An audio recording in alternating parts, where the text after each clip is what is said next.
So, the subject matter of today's lecture is philosophical foundations of business ethics, ethical frameworks or theories that underlie business ethics discourses.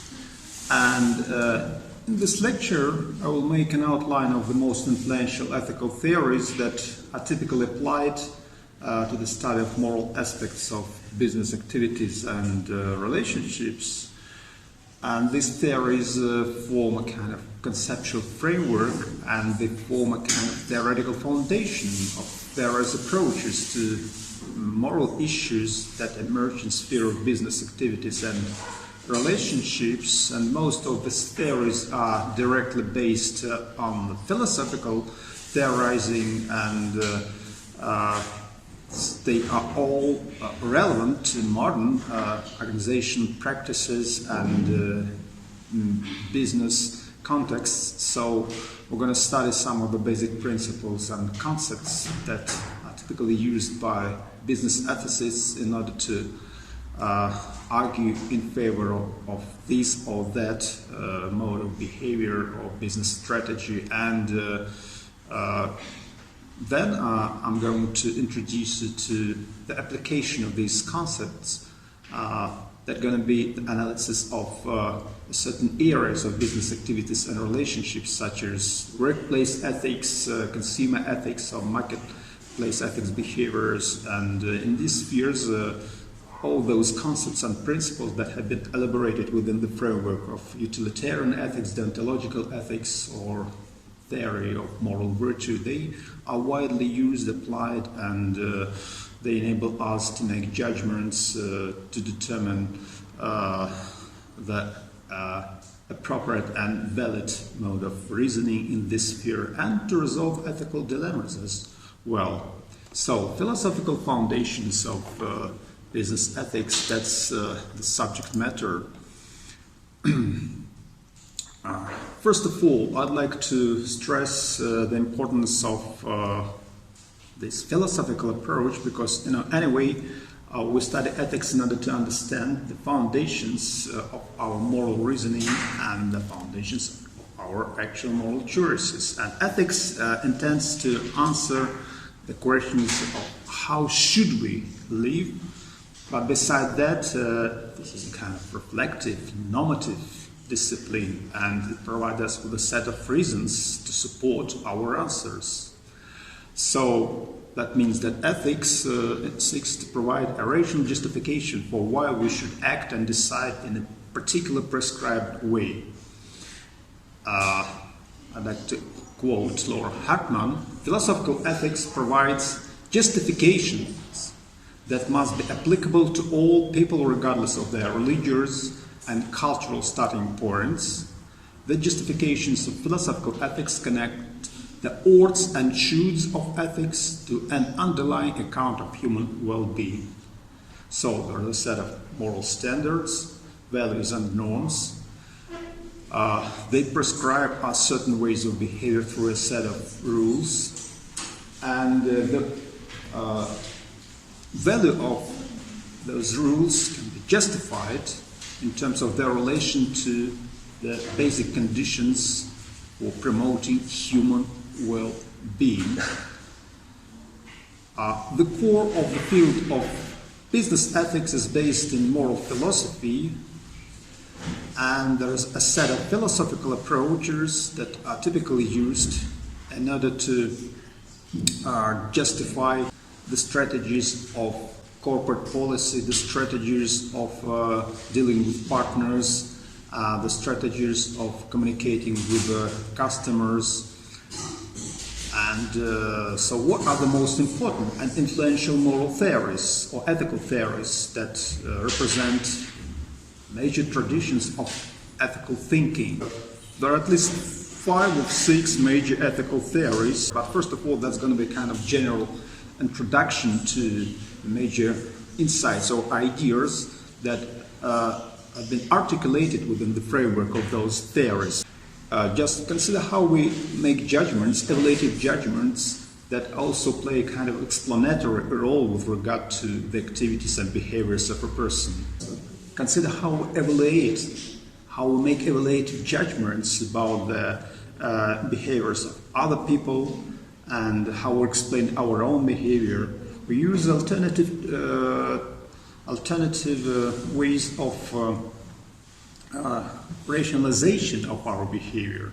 First of all, we may explain the behavior of a person in terms of his or her moral choice based on the consideration of the consequences of his or her actions.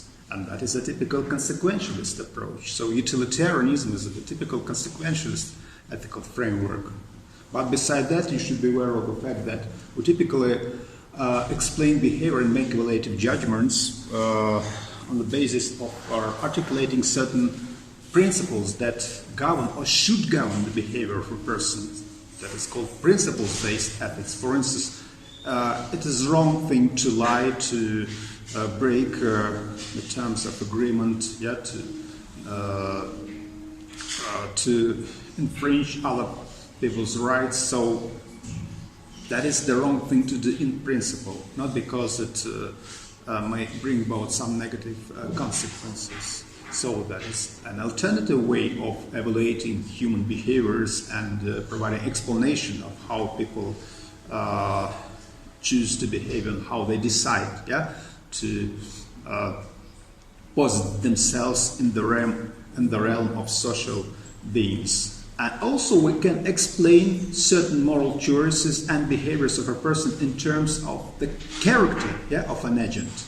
So he did that because he's a generous person, because he's honest or dishonest or something like that. So that is agent-focused ethical approach. And this ethical approach is clearly manifested in the tradition of virtue ethics. So these are the first insights of the major ethical approaches that are typically applied in the sphere of business ethics. So utilitarianism is a consequentialist ethical theory. The ethics of consequences. That's the overall paradigmatic way of thinking or evaluating our actions when making moral choice and determining whether the action is morally right or wrong. We should take into account the consequences. Our decision is based on the overall consequences of our acts, whether they promote happiness, whether they are beneficial to my happiness and the happiness of the other people, and to what extent this act is beneficial to the well-being of other people and my own well-being in comparison with alternative ways of acting. So utilitarianism is primarily based on the writings of Jeremy Bentham and John Stuart Mill, and we're going to discuss this theory in detail. Next, there is another ethical theory, as I told you, the so-called deontological ethical theory, deontology. It goes back to the ancient term deon, duty, duty-based ethics. The ethics which puts forward the idea of moral duties, obligations, and their correlations with moral rights. That is also called a principle-based ethical approach. Because this approach, which primarily was elaborated by German philosopher Immanuel Kant, falls under the general category of the ethics of principles, such as the principle of the categorical imperative. And this ethical approach can be also labeled as ethics of duty, ethics of duty. So we should act on the basis of certain moral principles, principles that pass the test of being universalizable and that also meet the standard of being reversible. So these are fundamental ethical principles, the dictates of our practical reason. They determine us to act in accordance with a priori meaningful principles, such as the principle of respect for any person. This deontological ethics provides the basis for the subsequent development of the theory of moral rights, though there are lots of other foundations of this theory of moral rights. Also, we may just cite theories of natural, inalienable rights of any human being, and these theories were first introduced in the Renaissance epoch. Then they were elaborated by the great thinkers of Enlightenment, such as John Locke, for instance, who developed his own theory of inalienable human rights. And of course, this theory of human rights or natural rights that are inalienable, such as the right to life, the right to freedom, the right to pursue happiness or to property, it converged with the theory of moral rights. And this theory, the theory of moral rights, had acquired its deontological foundations due to the reflections of Immanuel Kant. Another ethical framework, theory of moral virtue. I told you that we may focus on the consequences of our actions. For instance, we may just justify lying by appealing to the beneficial effects of this act. Sometimes lying provides some brings about some positive effects, though we are aware of the norm that in principle it is the wrong thing to lie, to deceive other people. But sometimes we can justify lying in terms of the positive consequences. Maybe lying may save the lives of many people, so far we recognize the value of any person, so we can justify lying and other acts that seem to violate the a priori principles that prohibit doing this. But nevertheless, an alternative ethical framework is focused on the personal character, on the character of a person. Because it is the character of a person, the traits of character that become manifested in the behaviors of a person. Virtue ethics, we are talking about honesty, courage, trustworthiness, and other positive qualities or traits of character that are worth being praised. So virtue ethics directs us to consider the moral character of individuals and how various character traits can contribute to or obstruct a happy and meaningful human life. Finally, I'd like to draw your attention to the ethics of caring. This is a recently developed ethical framework that has been elaborated within the tradition of feminist philosophy, and it's the view that we have an obligation to exercise special care toward those particular persons with whom we have valuable close relationships. Beside that, there is a set of theories of justice, specifically theories of distributive justice that are used in order to provide the basis for moral reasoning in the sphere of business, in the sphere of official formal relationships, in the sphere of social activities and practices, specifically those practices which assume and presuppose the importance of the issues of the just and fair distribution of benefits and burdens among the members of community, among the members of society. So there are alternative theories of justice, egalitarian theory. We distribute benefits and burdens on the basis of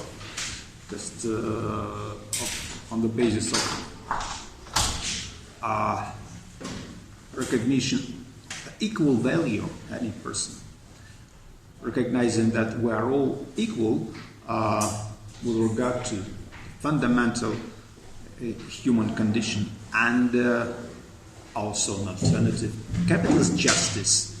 The more you give, the more you get. There are there is a symmetry between your contribution and the benefits you receive or you are worth being granted with.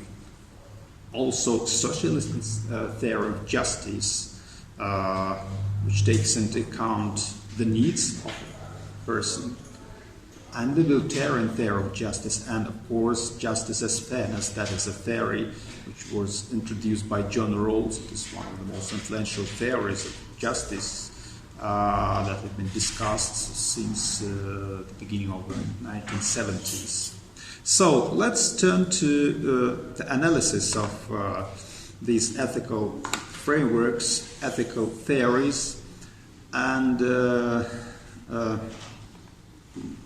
first of all, I'd like to draw your attention to the utilitarian ethical tradition, because actually this utilitarian mode of thinking fits in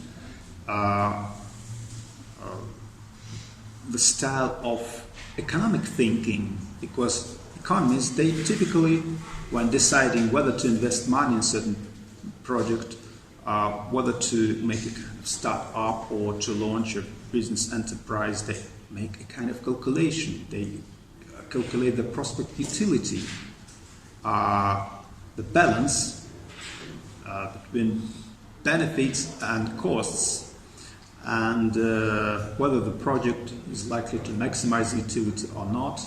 So this concept, the concept of utility, is widely used in economic discourse, but actually that is an ethical concept.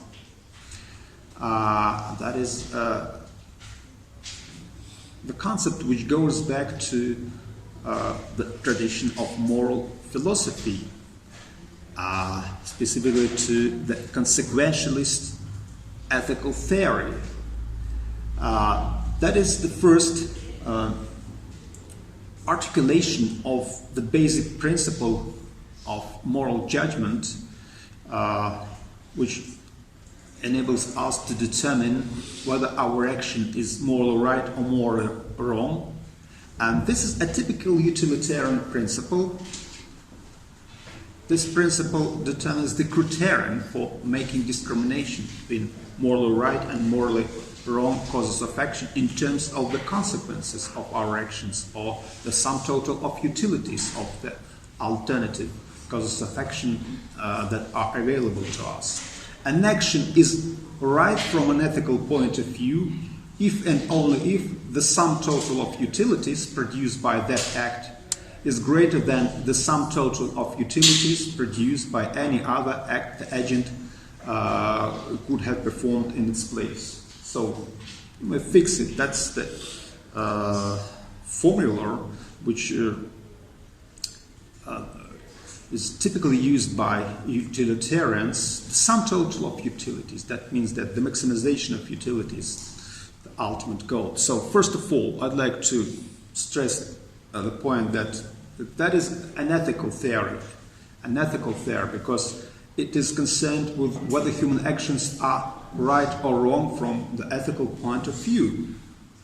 And it is consequentialist or teleological ethical theory, because it tells us that an act's rightness or wrongness, moral rightness or wrongness, is determined solely by the act's consequences. Jeremy Bentham and John Stuart Mill, they were the founders of this utilitarian tradition. So these are two fundamental ideas that underlie utilitarianism. The consequences of our actions are the key to their moral evaluation, not the principles, not the traits of character of an agent displaying in the behavior of a person, but the consequences. The action is morally right, and so far it causes or brings about good consequences. And when we take into account the consequences, the results of our actions, we may use some other philosophical terms such as happiness or unhappiness, welfare. So we evaluate our actions in terms of how they impact on human well-being. specifically on the well-being of those people who are affected to a certain extent by our actions. And human being can be analyzed, or human happiness specifically, human well-being or happiness can be analyzed in lots of terms, in terms of the fundamental, or in terms of the satisfaction of the fundamental needs or wants, or the pursuit of some other interests that are related to human condition. So, in general, utilitarianism is the view that actions and policies should be evaluated on the basis of the benefits and costs they produce for everyone in society. So cost-benefit analysis, that is the methodological framework that enables us to apply this utilitarian principle to the activities of people involved in business and in social interactive practices.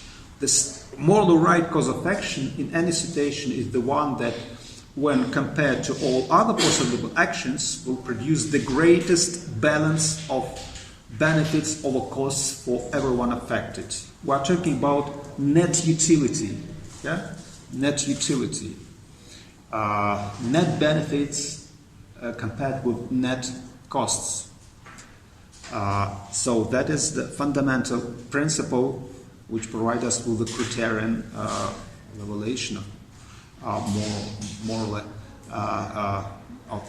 moral quality of our actions, choices. So, costs and benefits, these are two major concepts. We may refer to economic costs and benefits. We may try even to measure costs and benefits in monetary terms. But generally speaking, we may also refer to some desirable things, desirable goods, such as pleasures, health, satisfactions, well-being, happiness, all those goods that are likely to be produced by our action. And costs, which may include any of undesirable evils.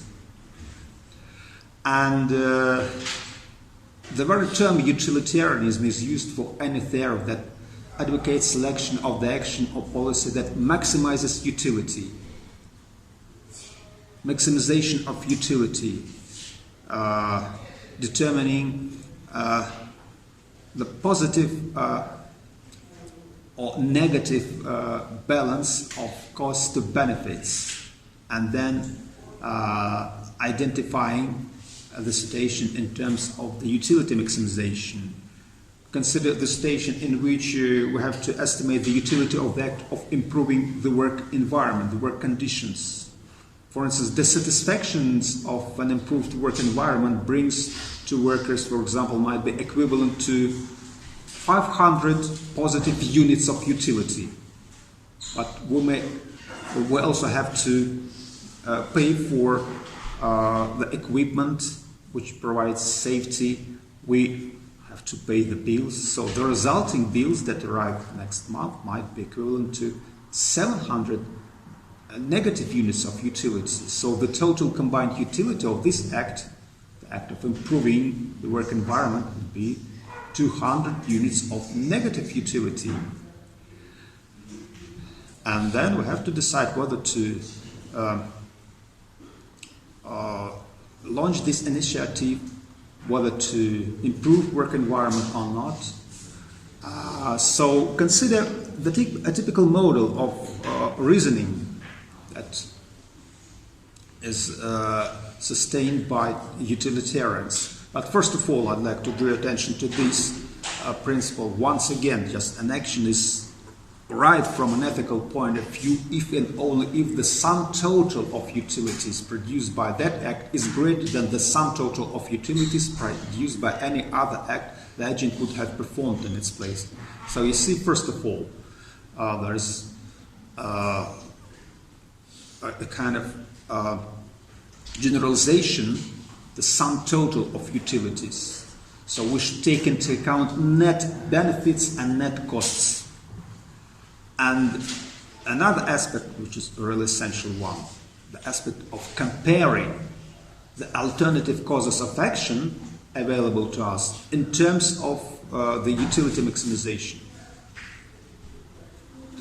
So the utilitarian principle assumes that we can somehow measure and add together the quantities of benefits produced by an action and then measure and subtract from those benefits the quantities of harm the action will produce, and then make a kind of comparison between the utility of this particular action with the utility of other alternative causes of action, and then make up our decision.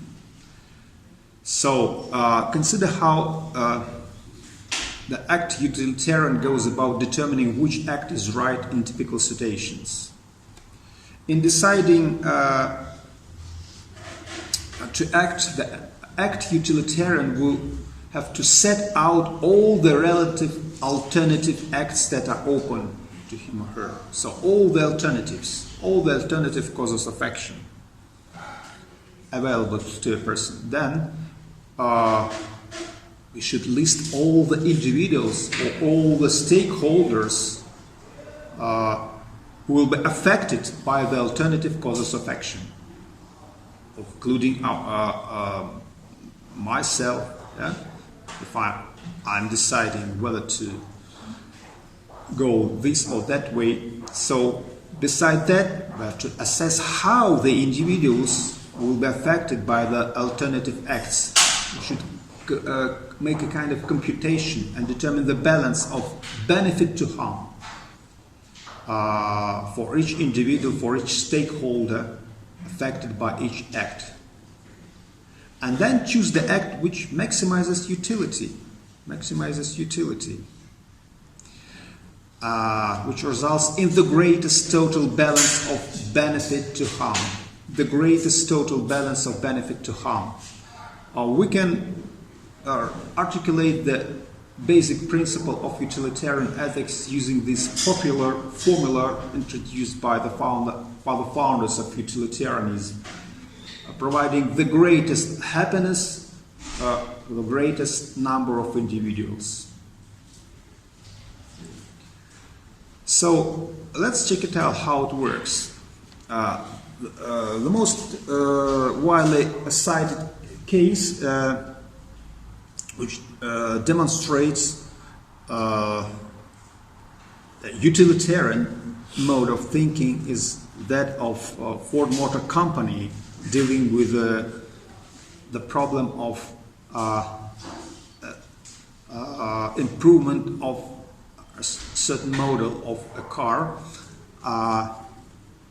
I'm going to show you how the managers of a big company decided to go on to produce a car which in fact didn't meet the standards of safety, and their decision was justified on the basis of some utilitarian consideration, and to a certain extent, insofar we assume that utilitarian ethics is acceptable, their decision also can be qualified as having moral foundations.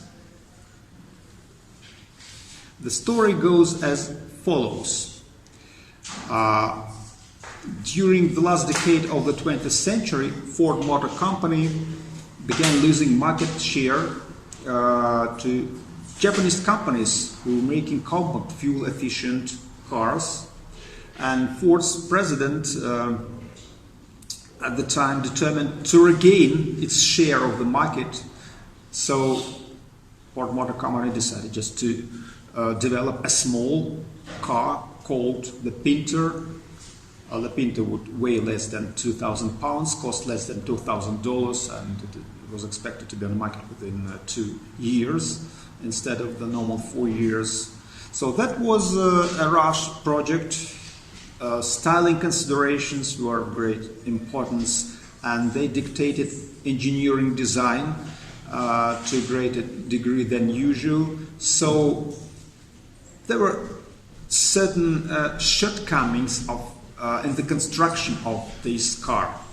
In particular, Pinto's styling required that the gas tank be placed behind the rear axle that had protruding bolts, and in that position the tank could be punctured by the rear axle bolts. And when an early model of the Pinto was crash tested, it was found that when struck from behind at 20 miles per hour or more, the gas tank would sometimes break open, gas would then spray out and enter the passenger's compartment, and in a real accident, stray sparks could explosively ignite the spraying gasoline, and fire might engulf and burn the occupants. So Ford manager decided nonetheless to go ahead to manufacture the car without bringing any improvements and changes into the design of that car. So what were the reasons for that decision? What reasons did Ford managers have for that decision? These were typically utilitarian reasons. But first of all, they reasoned in the following way. First, the design of the car met all the legal and government standards then in effect. Then they also were sure that the car was comparable in safety to several of the cars other companies were making and putting on the market. And finally, they conducted a special study, an internal cost-benefit study. And the study showed that modifying this car would be more costly than leaving its design unchanged.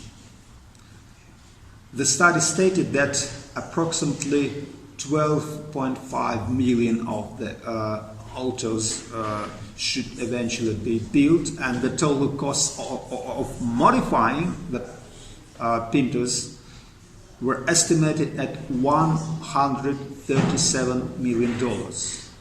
So now let's calculate the benefits and the costs of modifying this car and compare it with the alternative course of action, leaving this car unmodified.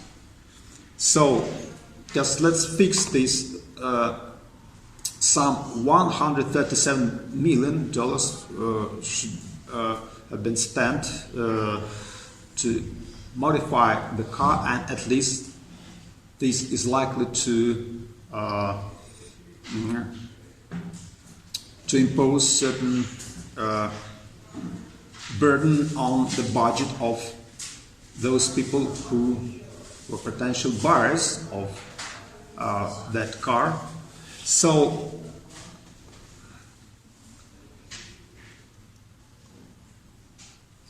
first of all, Ford managers, they took into account some statistical data, and statistical data showed that modifying the gas tank could prevent the future loss of about 180 burn deaths, 180 serious burn injuries, and also 2,100 burned vehicles. Then we face a kind of measurement problem. It may seem that it's almost impossible to measure the value of human life and to express the value of human life in monetary terms. Nevertheless, the managers thought that to a certain extent we may evaluate a human life and express the value of human life in monetary terms. We may rely on the typical governmental policies. At the time, in the 70s, the government valued a human life at $200,000. It was a figure needed to use to decide whether to spend money on a project that might save several lives or spend it on some other project that might save several million tax dollars. That's an interesting model of thinking. Then, how to determine the value of your health? So managers of Ford Motor decided to rely on the indicators provided by insurance companies. Insurance companies valued a serious burn injury at $67,000 when they paid for losses due to burns, including the losses of pain and suffering. Then the average residual value also had to be taken into account, was estimated at $700. So let's consider the benefit of preventing losses that added up to a total value of only $49.15 million. So let's make a kind of calculation. Let's compare the utilities of these two alternative policies. So, benefits, yeah? So first of all, on the basis of statistical data, at least 180 deaths were expected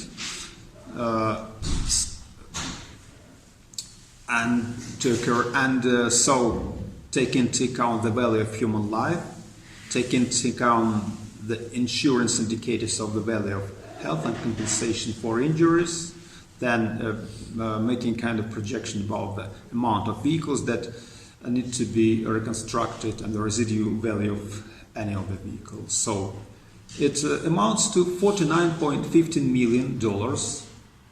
So if the car was modified, customers would have to pay $137 million for a benefit worth of $49.15 million, and there is a net loss of $87.85 million. So there is a negative utility.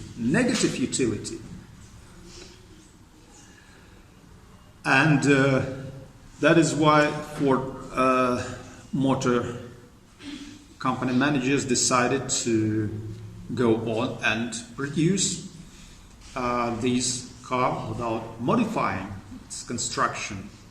And in the decade that followed, about 60 persons died in the fiery accidents involving Pintos, and at least twice that many suffered severe burns. But Ford Motor Company kept this model of car on the market until 1980. So this is a typical utilitarian approach. They used cost-benefit study. And I'd like to draw attention to the fact that Ford managers were not saying that making no changes to the Pinto gas tank would save them money. No. They claimed that instead of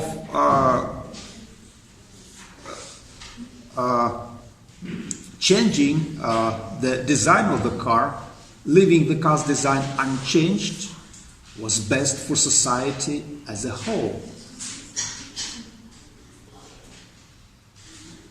Because anyway, consumers they would have to pay for the car if it were modified, but they have to pay, and that is going to impose some overload on their family budgets.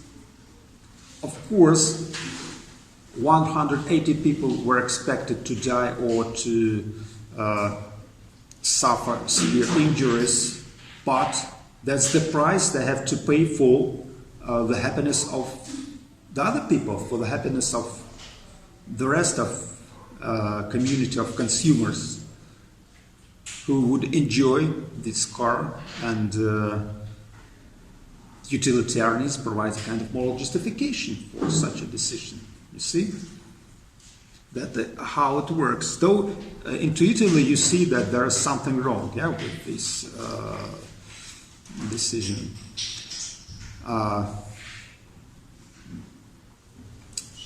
Consider another case,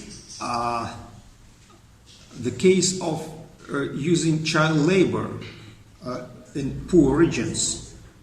Consider all the likely consequences of a practice of employing young children in factories. Of course, there are some harmful consequences, because children working in factories in the countries of the third world, they suffer physical and psychological harms. They're denied opportunities for education, and their low pay is not enough to escape a life of poverty and so forth. But these consequences must be compared to the consequences of alternative decisions. What are the consequences if children in poor regions are denied factory jobs? These children will still be denied opportunities for education. They are in worse poverty and they have less power for food and family support. And further, we should consider not only the consequences of the children themselves, but the entire society. Child labor is an economic factor. Child labor can have beneficial results for bringing foreign investment and money into a poor country. So allowing children to work for subsistence wages for pennies a day under sweatshop conditions produces better overall consequences than the available alternatives.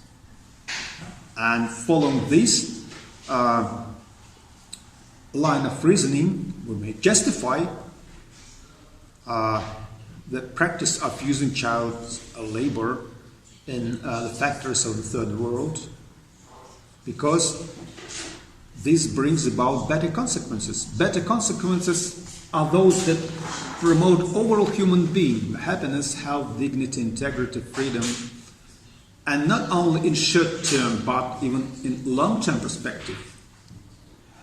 So the decision is moral right insofar it promotes the greatest amount of these values for the greatest number of people involved.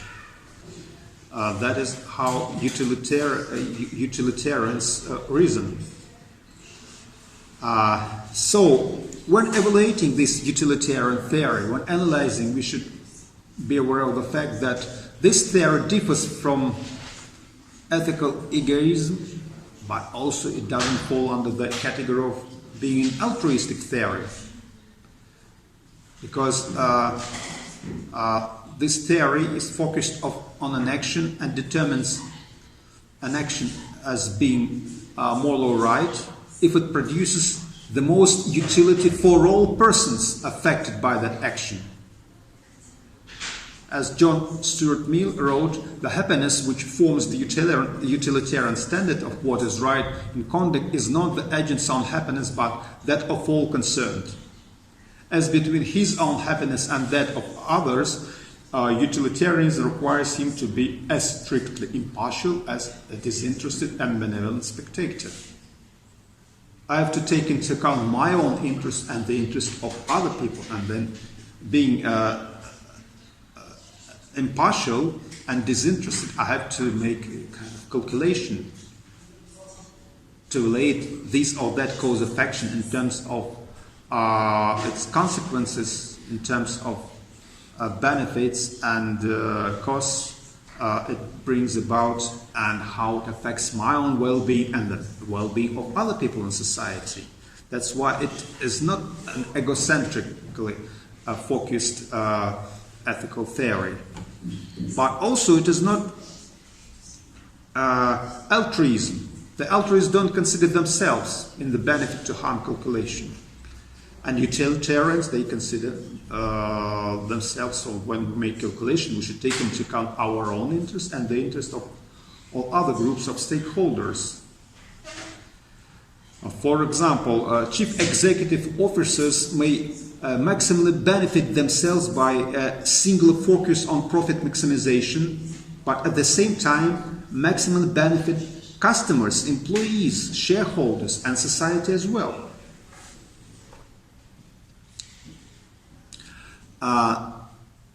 Another very important aspect of this theory, act utilitarianism is not the principle that we should maximize total benefits. We should maximize utility. That means that we should consider costs as well as benefits. And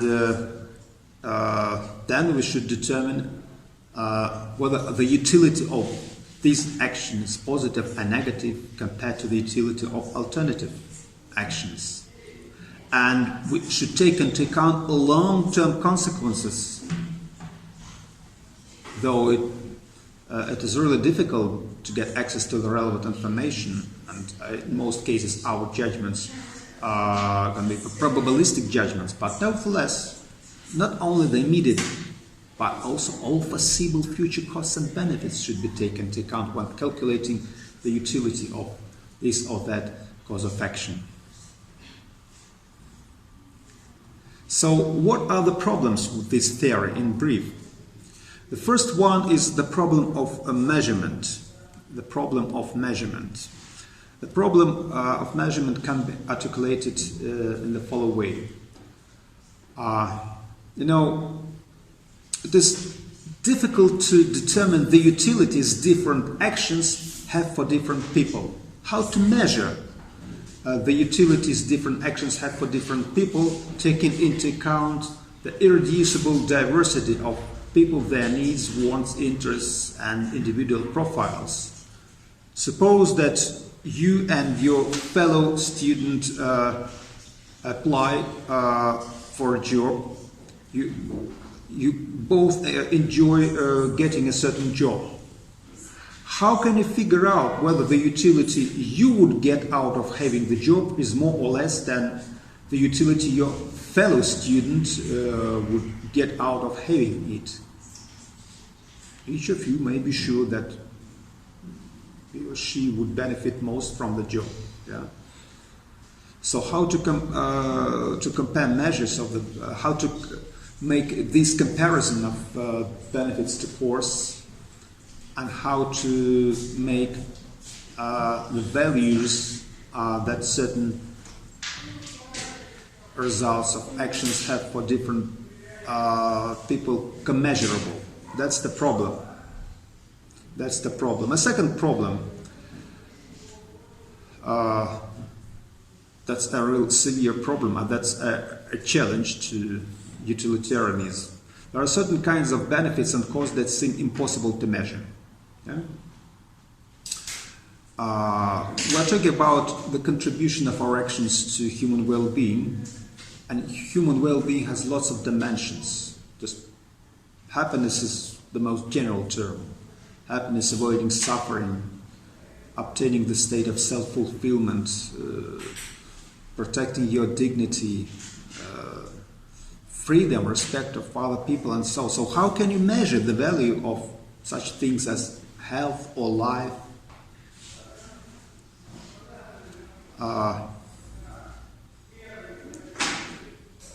Critics might say, for example, how you can measure the value of those things that seem to be intrinsically valuable, that have nothing to do with economic value. Suppose that improving working conditions by installing an expensive equipment in a workshop, let it be an exhaust system, will reduce the risk of damage to workers' health. It will eliminate a large portion of certain particles of disease-causing stuff that workers might otherwise inhale. So suppose that as a result some of the workers will live 10 years longer than they would have. How can we calculate the value of those years of added life? Another problem is that of finding equivalence.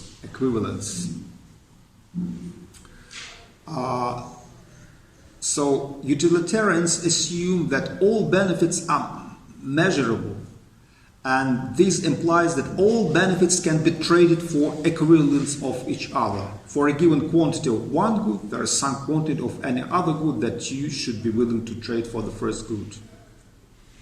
So in general, utilitarianism implies that we should be willing to trade any one good for some quantity of any other good, as if goods are commeasurable, and we can trade, for instance, economic goods for non-economic goods. If you enjoy spending time with your parents, with your children, or with your boyfriend or girlfriend, and also you enjoy doing something else, for instance, associating with some other people or enjoying drinking beer, for instance, then you should be willing to trade. All the time you will ever spend enjoying the society of your relatives, of your girlfriend or boyfriend, for some quantity of the enjoyment you get from drinking beer. So, and this seems counterintuitive. So critics say that in this matter utilitarianism is mistaken because the values of certain goods are incommensurable. There are some non-economic goods that we wouldn't be willing to trade for any amount of the enjoyment of economic goods, because non-economic goods cannot be measured in economic terms. Utilitarians, they try to reply to these objections, and they first of all try to put forward the idea of the relevance of common sense criterions. First of all, utilitarians, they really insist that the consequence of any projected act be expressly stated with as much clarity and accuracy. Then you have to compare and impartially weigh the benefits and costs of any of the alternative causes of action, and we may use not merely quantitative terms but also use qualitative terms and make common sense judgments. And for instance, we may first of all make discrimination between different kinds of goods: instrumental goods and intrinsic goods. Instrumental goods are things that are considered valuable only because they lead to other good things. For instance, a painful visit to the dentist is only an instrumental good, yeah? Since it is desired only as a means to health. And intrinsic goods are things that are desirable independent of any other benefits they may produce. For example, health is intrinsic good. Health is intrinsic good. And the assumption is that intrinsic goods take priority over instrumental goods.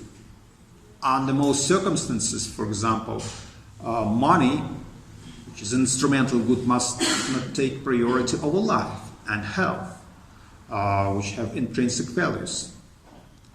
And there's a second common sense criterion that can be used that is based on the distinction between needs and wants. To say that someone needs something is to say that without it, that person will be harmed in some way. There are basic needs, fundamental needs that anyway should be somehow satisfied. Among a person's basic needs are the food, clothing, housing required to stay alive. And beside that, a person wants something. When we say that a person wants something, we claim that the person desires it. The person believes it will advance his or her interests in some way. And once again, there is a principle of prioritization. Needs, the satisfaction needs of much higher importance than the satisfaction of wants. And another objection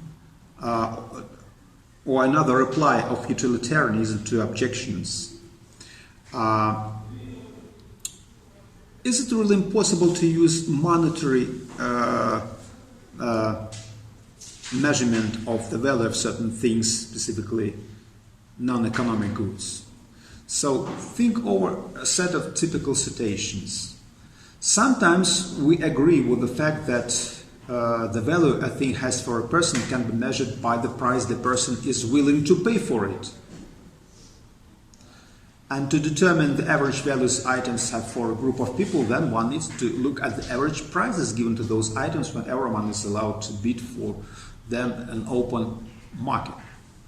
Market prices can serve to provide a common quantitative measure of the various benefits and costs associated with the decision. And this may seem strange to you because you still may claim that there are certain things that cannot be measured in monetary terms, but actually we sometimes implicitly we do agree that such things as health and life and even the value of life can be measured in monetary terms, and utilitarians may use the following argument.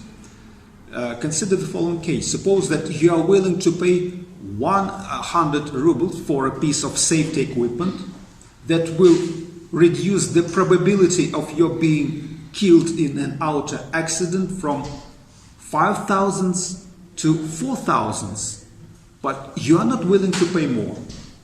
Then, in effect, you have implicitly decided that at least 1,000 your life is worth 100 rubles. Then you can easily calculate what your life is worth in monetary terms. There is a monetary equivalent of the value of a life, and it is 10 million rubles. And implicitly, you agree with that when you enter an agreement, when you pay for the safety equipment, when you try to somehow obtain a warranty of safety, and that is a ordinary practice, and we use this mode of thinking in our everyday practical decisions, implicitly recognizing that even the value of our life can be measured in monetary terms. Though, of course, this criterion cannot be universalized. There's something unnatural in this mode of thinking. But the most severe problem with utilitarianism is that it may have nothing to do with rights and justice. I mean, utilitarian decision, the considerations of utility maximization may have nothing to do with the considerations of rights and justice. First of all, the utilitarian principle implies that certain actions are morally right when in fact they are unjust or they violate people's rights. Consider the following case. Suppose that you have a relative, your relative has a painful disease, and his disease is incurable, so he's quite unhappy, but doesn't choose to die. And though your relative is hospitalized, and you know that soon his life will come to an end, he continues to run his business, to run his chemical plant. He's an owner of a chemical plant, and because of his misery, he deliberately makes life miserable for his workers. He insisted on not installing safety devices in his chemical plant. And you know that at least one life will certainly be lost over the next year, and also there were lots of harms to the health of the workers working in this farm. So imagine that you are cool-blooded and correctly judge that you could save the life of workers by secretly murdering your relative without being caught and without your happiness being at all affected by it afterward. But doing that, trading his life for the life of the workers, this thing seems to be appropriate from the utilitarian point of view if we just try to make the calculation of benefits to costs. But however, it seems quite clear that doing this would be a gross violation of the fundamental right to life. And utilitarianism has led us to approve an act of murder that is an obvious violation of an individual's most important right, the right to life. And finally, utilitarianism can also go wrong when it is applied to situations that involve justice. Because utilitarianism allows benefits and burdens to be distributed among the members of society in any way whatsoever, so long as the total amount of benefits is maximized. So that means that in our case, which we have just discussed, utilitarianly, the managers of Ford Motor Companies, reasoning on the basis of utilitarian considerations, ignored the principle of justice. They admitted that at least 108 people should pay for the happiness of the other people. So they decided a priori how the burden should be distributed among the members of society. Anyway, someone has to pay for the happiness of the rest of society. And whether this distribution is just or unjust, so that's the question, which can be resolved from the utilitarian point of view. Considerations of justice are of great importance, as well as the considerations of rights. Now let's turn to an alternative non-consequentialist ethical theory, deontological ethical theory, the one which provides foundations for the establishment of the value of human rights, moral rights. That is the ethics of principles. The ethics of principles which has nothing to do with the ethics of consequences. Though these ethical strategies may actually converge and justify the same actions, but nevertheless, this ethical theory, deontologically based ethical theory, is radically different. It differs from utilitarian approach because it puts forward the idea of the primary importance of a priori and universal principles that should govern our behavior without any relation to the consequences. That is deontological ethical tradition, which goes back to the writings of Immanuel Kant. Deontological ethics. Deon means one must, as a duty. And there are lots of deontological theories, but the classical one was developed by Immanuel Kant and presented in his works such as the Metaphysics of Morals, the Critique of Practical Reason. So, first of all, this is a principle-based ethical approach. Principles or rules of action are of primary importance. The actions are moral right insofar as they accord with principles or rules that require something other than simply bringing about desirable states of affairs. So that is a deontological approach which claims that there are some rules that we ought to follow, and we should do this not because doing this is likely to bring about positive consequences, but because this is the right thing to do. In principle, this is the right thing to do. Rules or principles such as obey the law, keep your promises, uphold your contracts, create ethical duties, and ethical duties bind us to act or decide in certain ways. That is why we identify this ethical framework as duty-based or principle-based ethics or deontological ethics. And primarily this deontological ethics, as I told you, was developed by Immanuel Kant. Kant attempts to show that there are certain moral rights and duties that all human beings possess regardless of any utilitarian benefits that the exercise of those rights and duties may provide for others. And one more, there is a concept of which you should be aware, the basic concept which is central to the paradigm of deontological ethics, the concept of the categorical imperative, the fundamental principle of morality. It has alternative formulations, but primarily this principle requires that everyone should be treated as a free person equal to everyone else, and that we should recognize the intrinsic value of every person, And this provides the basis for the development of the theory of moral rights. So, in his work, such as Metaphysics of Morals, Kant turns to the question of what is intrinsically good. What is intrinsically good? The good by itself, of itself, in itself.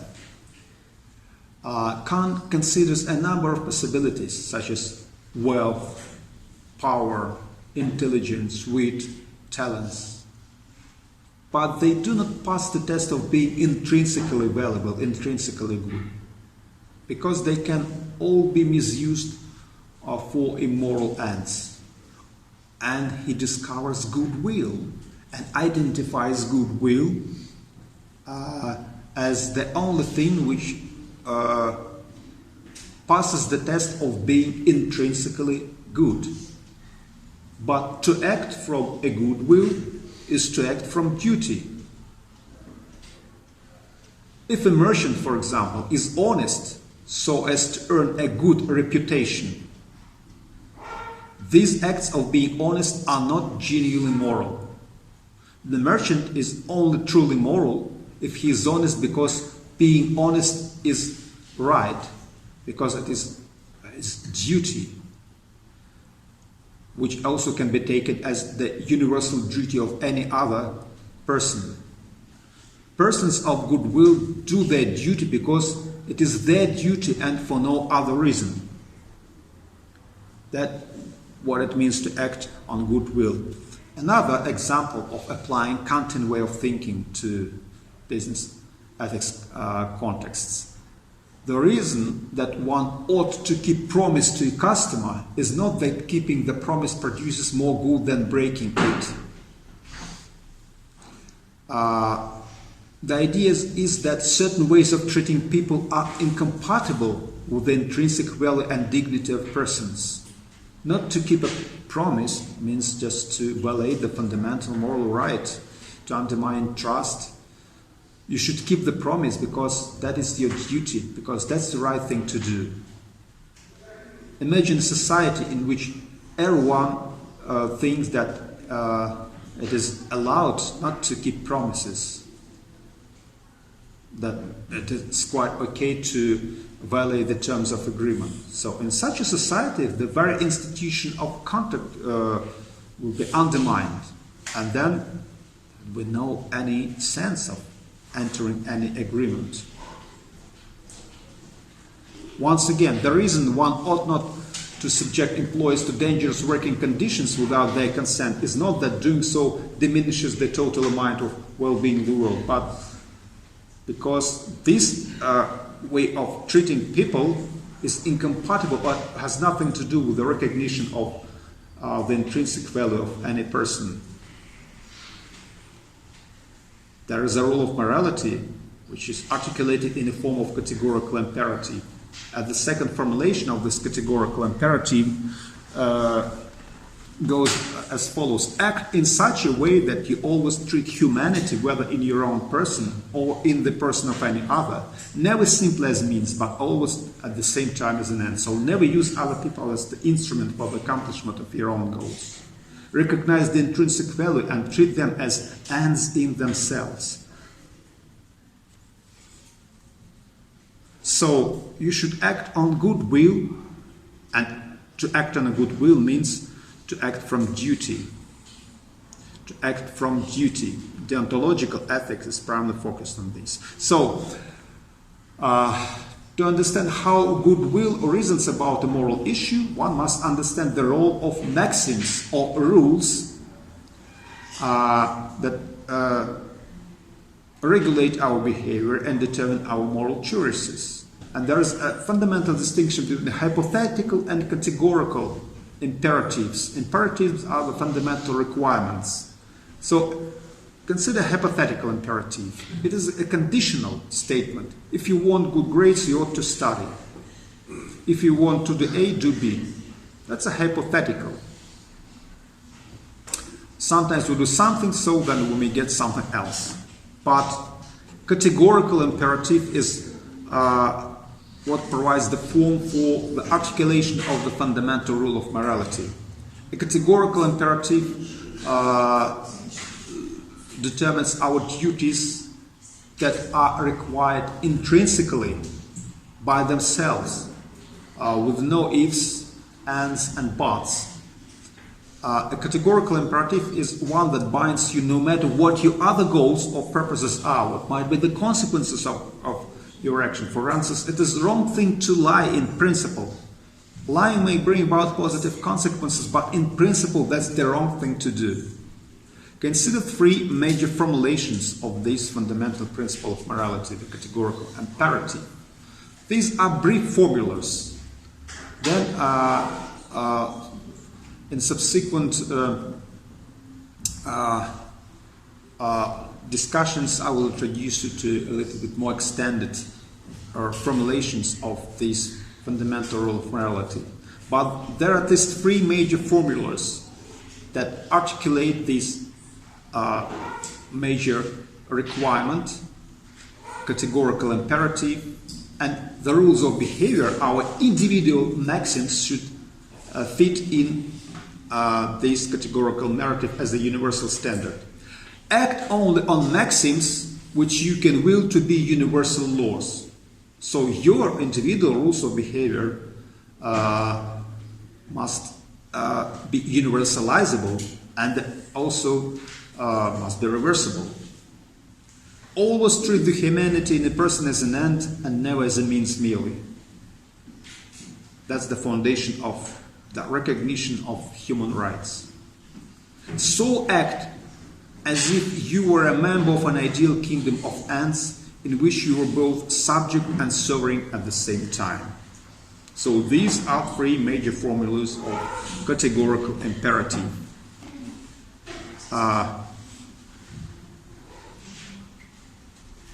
An extended version of the first formula goes as follows. An action is moral right for a person in a certain situation if and only if the person's reason for carrying out the action is the reason that he or she would be willing to have every person act on in any similar situation. So this action should be universal.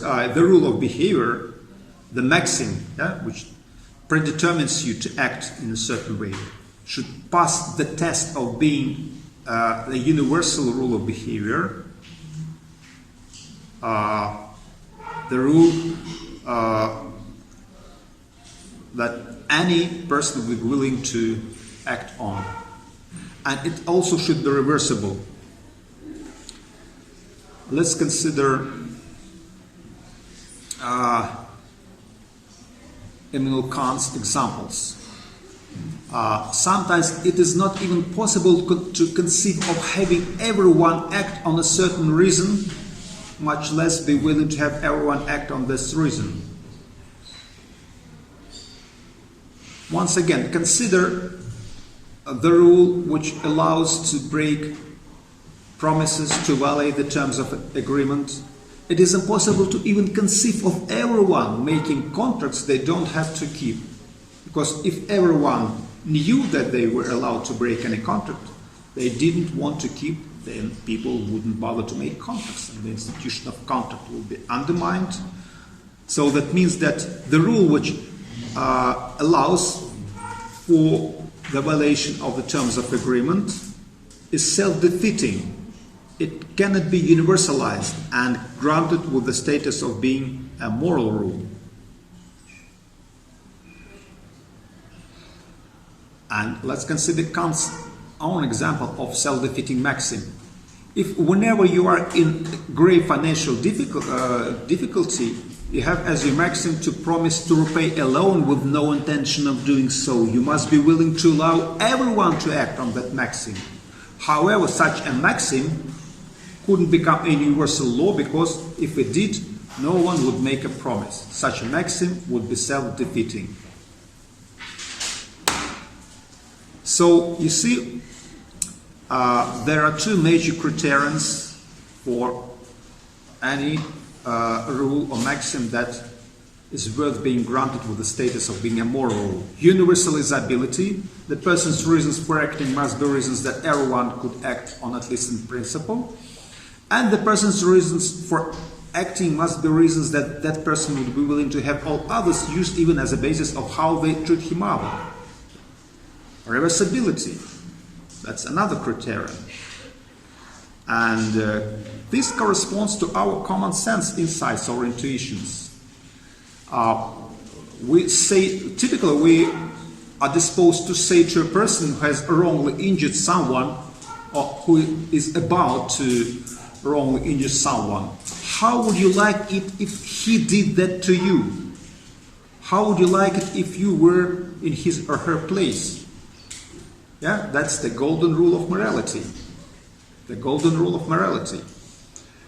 Or the implication is the reversibility of actions. And on the other hand, we may say that the person who is considering doing something wrong, what if everybody did that? What if everybody did that? So we, in this case, appeal to universalizability of the moral rule. And finally, I'd like to draw your attention to the second formulation of the categorical imperative, because this formulation, as I've told you, provides the foundation for the development of the theory of fundamental moral rights of a person. Never treat people only as means, but always also as ends. Act in such a way that you always treat humanity, whether in your own person or in the person of any other, never simply as a means, but always at the same time as an end. This means two things. Respect each person's freedom by treating that person only as she has freely and rationally consented to be treated, and contribute to each person's ability to pursue those ends she has freely and rationally chosen to pursue. So I think that these maxims and formulas of categorical imperative worth being discussed in our subsequent seminars, and I think that soon we're going to do that and analyze how this can be also applied to the context of business ethics. Okay?